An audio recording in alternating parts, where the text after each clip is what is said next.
Galian? Galian?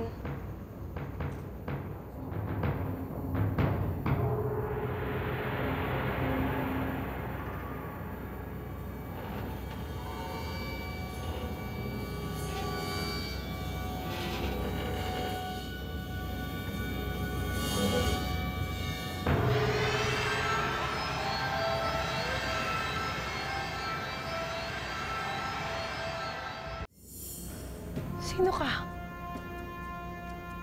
Paano magkamukha tayo?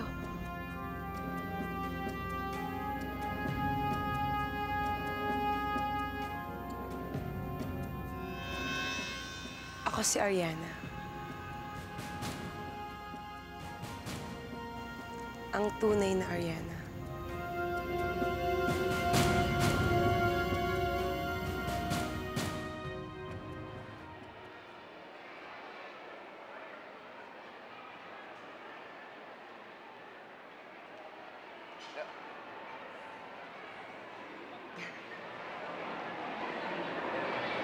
Sana lagi tayong ganito.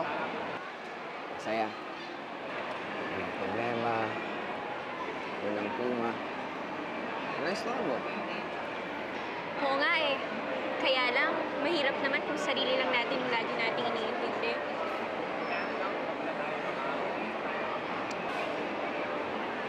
Sa mga sandaling ito, gusto ko ikaw lang iniintindi ko ano.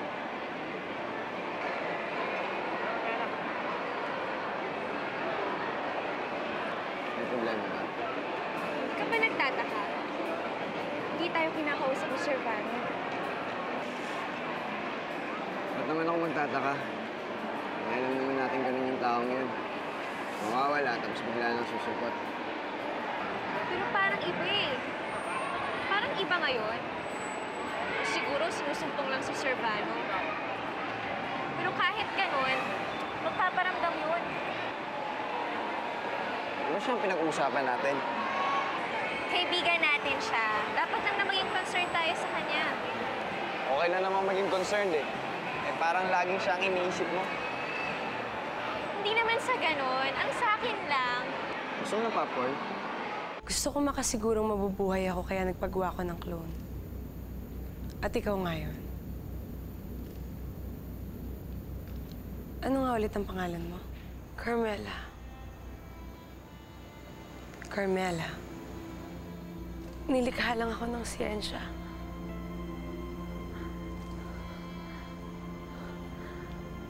Kaya pala wala akong alaala sa nakaraan. Dahil wala akong pinanggalingan. Wala akong pamilya. Sana maintindihan mo na kaya ako ginawa ito ay alang-alang sa pagmamahal namin ni Galian.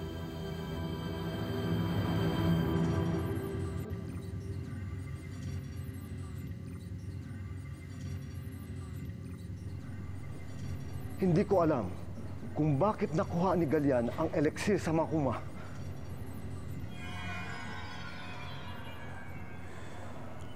Hindi kita naiintindihan.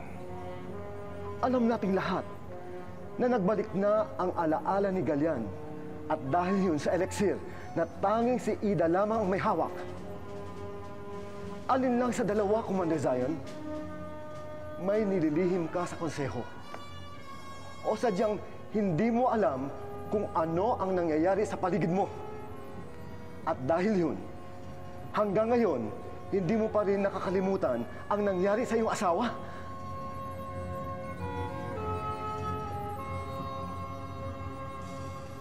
Huwag na huwag mong idadamay dito ang personal kong buhay. Hindi ko na alam kung mapagkakatiwalaan ko pa ang iyong pamumuno.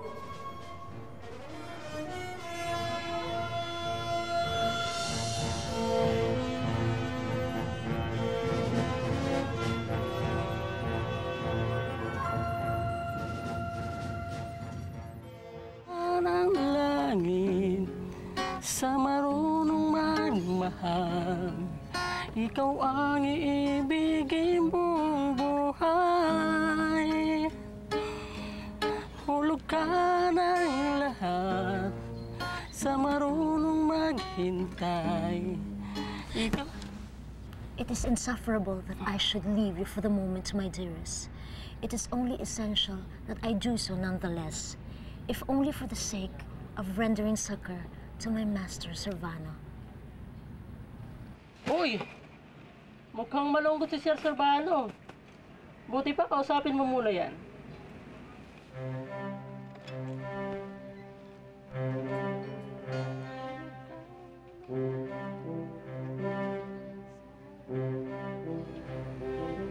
Master Servano, does my being a Kuma still a nuisance to you? Ba't naman ako maiinis sa pagiging sangkuma mo? Isa rin pala akong kuma. You can renounce your identity the way I did and go back to your esteemed galactic force. Paano matatanggap ng Galactic Force ang isang kaaway? Jojong, cease, hold, stop!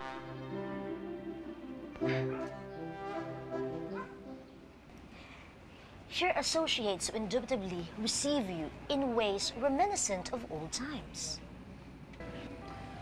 Tingin nila sa akin, noon pa, pasaway na. Paano pa kaya pag nalaman nilang isa akong kuma? Siguro ang iisipin nila kaya ako ganito. Dahil sa lahing pinagmulan ko. My inference is that they may not be as dogmatic as you envisage. Kahit ano pang sabihin, di na siguro makakabalik ng Galactic Force. O kahit sa pamilya ko. Wala na akong babalikan, Inday.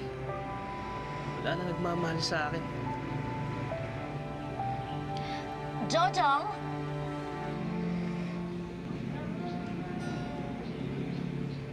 Louder!